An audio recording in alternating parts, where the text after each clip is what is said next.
غزہ پٹی میں صہیونی حکومت کے وحشیانہ حملوں کے نتیجے میں کم سے کم 342 فلسطینی شہید اور 350 سے زیادہ زخمی ہو گئے۔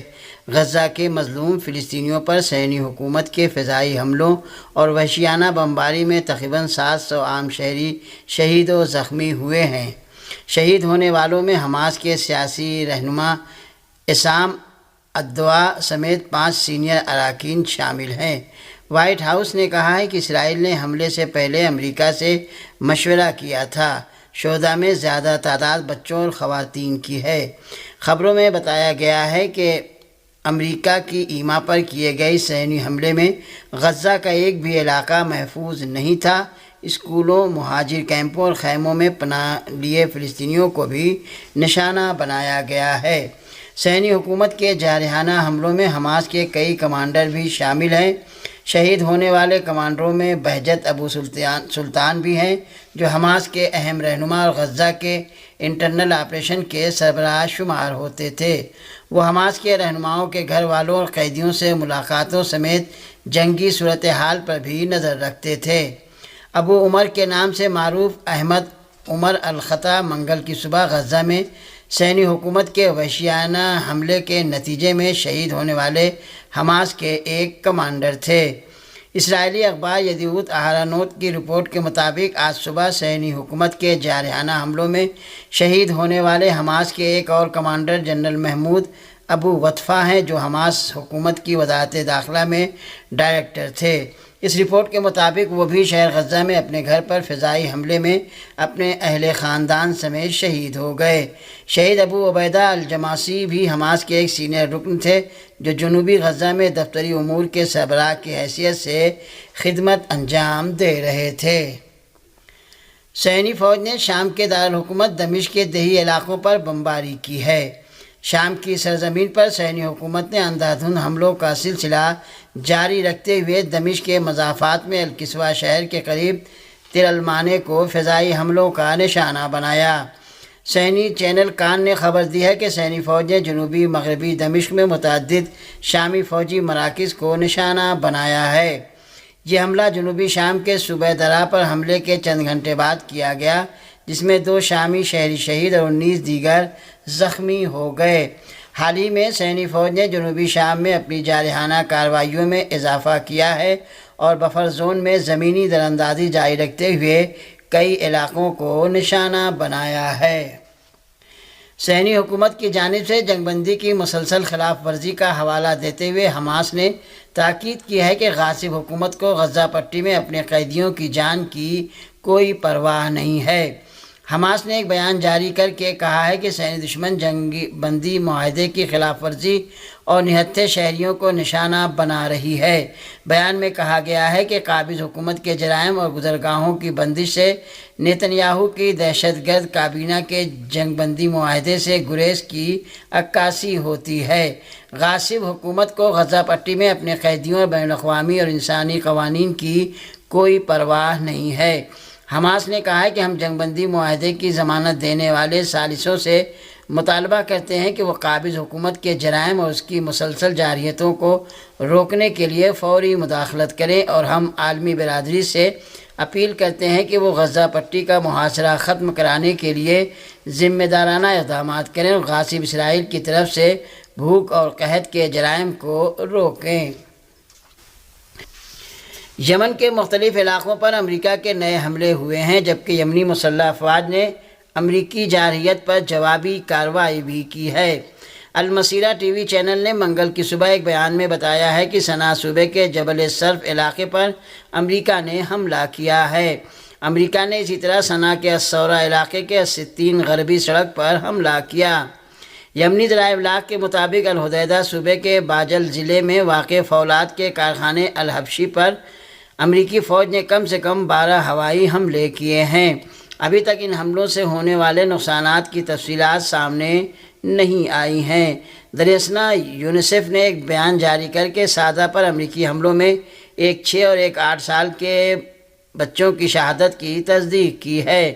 ہفتے کی شام امریکہ اور برطانیہ کے بمبار طیاروں نے صنعاء اور سادہ پر وسیع پیمانے پر بمباری کی تھی، جس میں 10 یمنی شہید اور زخمی ہوئے تھے۔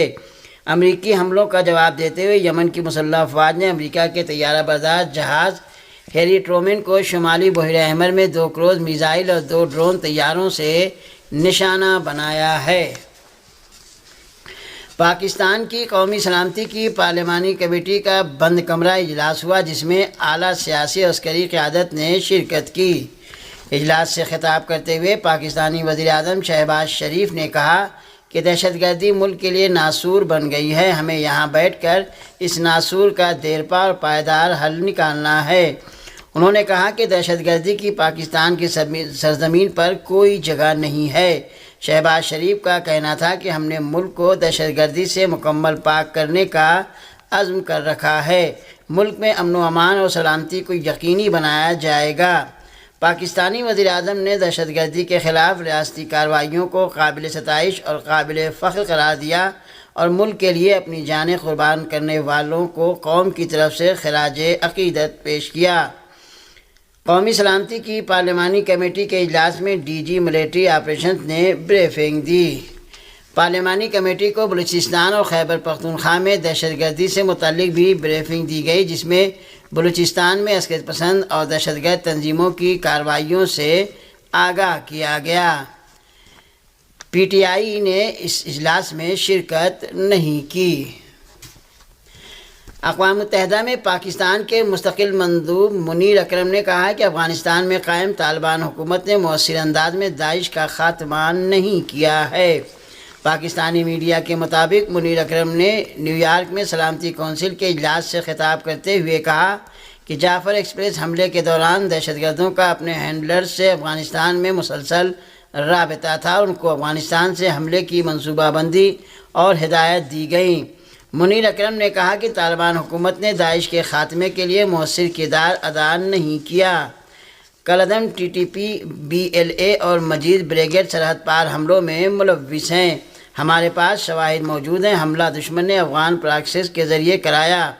پاکستان کے مستقل مندوب کا مزید کہنا تھا کہ دہشت گردی کے مرتکب منتظمین، مالی معاونین، سرپرستوں کو کٹہرے میں لایا جائے۔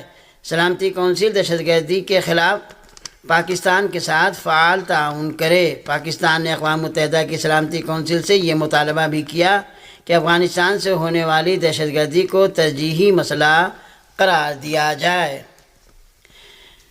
خیبر پختونخوا کے ضلع خیبر میں سیکورٹی فورسز کے آپریشن میں 3 دہشت گرد ہلاک ہو گئے۔ پاکستانی میڈیا کے مطابق پاکستانی فوج کے شعبہ تعلقات عامہ ISPR کا کہنا ہے کہ سیکورٹی فورسز نے صوبہ خیبر پختونخوا میں واقع ضلع خیبر کے علاقے طور درہ میں دہشت گردوں کی موجودگی کی خفیہ اطلاعات پر کامیاب آپریشن کر کے 3 دہشت گرد کو ہلاک کر دیا۔ ISPR کا مزید کہنا ہے کہ اس آپریشن کے دوران دہشت گردوں کے ٹھکانے کو مؤثر طریقے سے نشانہ بنایا گیا اور دہشت گردوں سے اسلحہ اور گولہ بارود بھی برآمد کیا گیا۔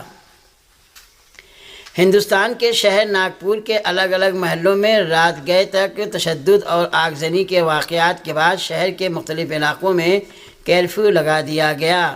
پولیس حکام نے بتایا کہ ناگپور شہر کے محلے ہنس پوری اور محال میں ہجوم نے کئی دکانوں اور مکانات کو نشانہ بنایا ہے۔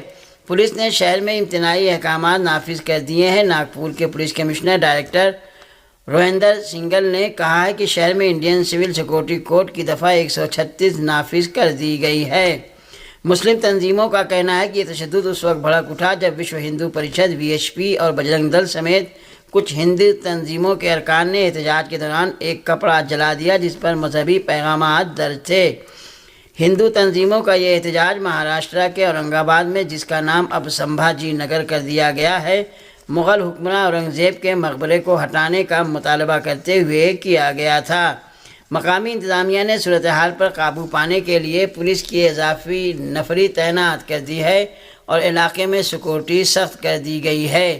اس درمیان کانگریس کے ریاستی صدر ہرش وردھن سبکال نے حکومت پر الزام لگایا ہے کہ وزراء کے اشتعال انگیز بیانات کی وجہ سے تشدد بھڑکا ہے۔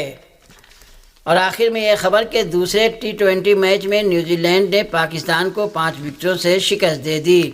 پاکستان اور نیوزی لینڈ کے درمیان جاری 5 میچوں پر مشتمل T20 سیریز کا دوسرا T20 میچ ڈونیڈن میں کھیلا گیا۔ بارش کی وجہ سے ٹاس اور میچ اپنے مقررہ وقت کے بجائے تاخیر سے شروع ہوا۔ نیوزی لینڈ نے پاکستان کے خلاف ٹاس جیت کر فیلڈنگ کا فیصلہ کیا، تاہم بارش کے باعث 5 اوورز کم کر کے میچ کی فی اننگز 15 اوورز کی کر دی گئی۔ پاکستان کی طرف سے سب سے زیادہ رن کپتان سلمان آغا نے بنائے، انہوں نے 46 رن کی اننگ کھیلی۔ پاکستان نے نیوزی لینڈ کو جیت کے لیے 136 رنز کا ہدف دیا، جسے نیوزی لینڈ نے بآسانی حاصل کر لیا، جبکہ نیوزی لینڈ نے اپنی اننگ کا اچھا آغاز کرتے ہوئے ابتدا میں ہی جیت کی بنیاد رکھ دی اور میچ 5 وکٹوں سے جیت لیا۔